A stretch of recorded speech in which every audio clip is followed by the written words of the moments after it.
Safwan Choudhry joins me right now because we're talking more about Mr. Trump and his statements last night to stop Muslims from going to the United States. You and I were talking about that and the community's reaction to it.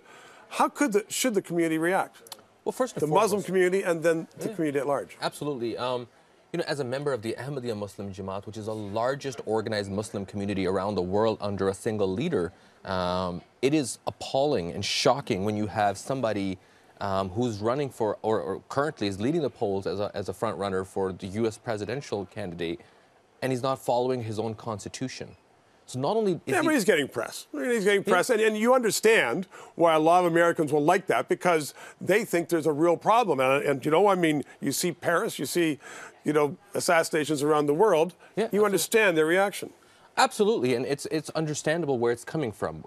Us as the Ahmadiyya Muslim Jama'at, we've been the leading organization condemning these terror attacks. Right. However, it's important that when you have somebody like Trump that's trying to create those divisions, that fear, it's not much different from what these terrorist organizations try to do. They try to create that fear and divide among society, and we see Mr. Trump almost taking the same strategy as some of these terror groups. Do you think that he would get any ground at all if the Muslim community made a greater effort to separate itself from, you know, the terrorists?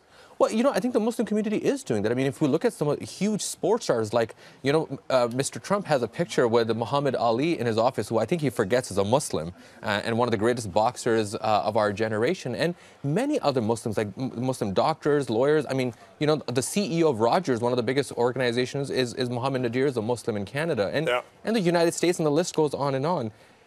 To malign an entire community and ban them from coming to U.S. is not only unconstitutional, but if we look at the precedents of what happened to the Jews when Hitler tried to do that. It's morally wrong, but we understand the emotion of that.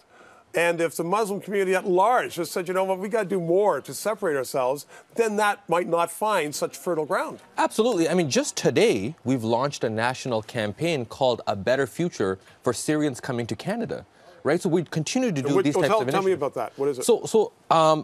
Ahmadiyya Muslim community is the most shining example of successful refugee story in Canada. We got 25,000 refugees that are coming to Canada. You need a community to step up and provide that leadership, both in terms of giving them better integration tools, everything from watching a hockey game with them and telling them what we love in Canada, to showing them how our schooling system is set up, how our healthcare system is set up, and how they can quickly find employment and become So you're helping them integrate? Absolutely. Can you explain the Leafs? Absolutely. Good for you. We'll have to do that another time. You betcha. Good chat. Okay.